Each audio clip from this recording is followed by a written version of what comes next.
People were working on forming a national organization, but there was a lot of fighting and arguing between not so much people, but support people.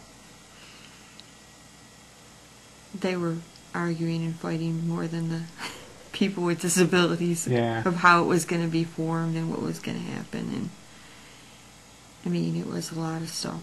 Actually, we thought, Nancy and I thought that they weren't really paying attention to what we were giving them information about.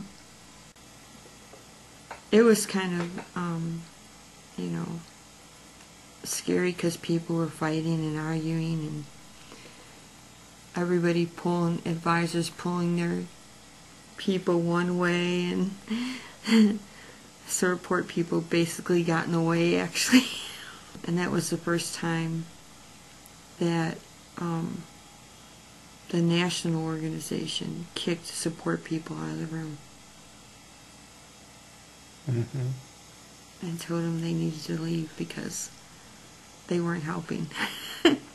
So all the support got kicked out of the room, and then they came back in about two hours, and we were done with a whole bunch of stuff. I mean, we had a whole bunch of stuff done. It was kind of decided because we didn't want to call it People First, because there's so many self-advocacy groups with different names, and so we didn't want to fight about which name they chose.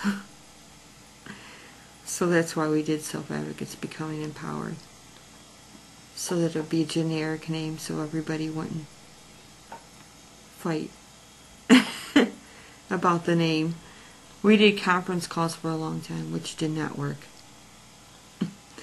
It's just too many people from all different places, and getting 20 people on a conference call plus support people has not happened in the way it should happen.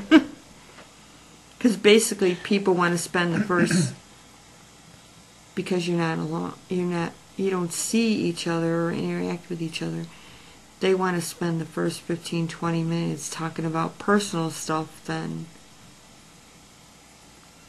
what you're supposed to be talking about. So I'm sure those first set of phone calls were pretty expensive.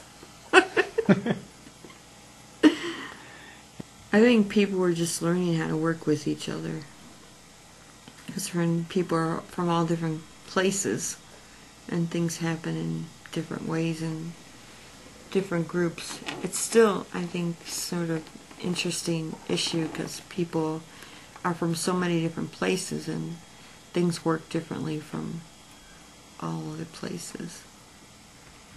So I think people were just working out how to find, still trying to find their own voice and what it was like at a national level, and was a whole different than your state organization, learning about national issues and issues that you're working on in your own state. Some are the same, but some are totally different. And it's amazing how the national organization is able to survive on what we survived on. But there's never been a time where, well, there's always a time where people are like, okay, are we going to get, you know, going to get enough money to have a meeting? But it always happens somehow. Oh, we've just been lucky. Yeah. Because we don't have any set funding from anywhere, and that's why it's so important now that we're working on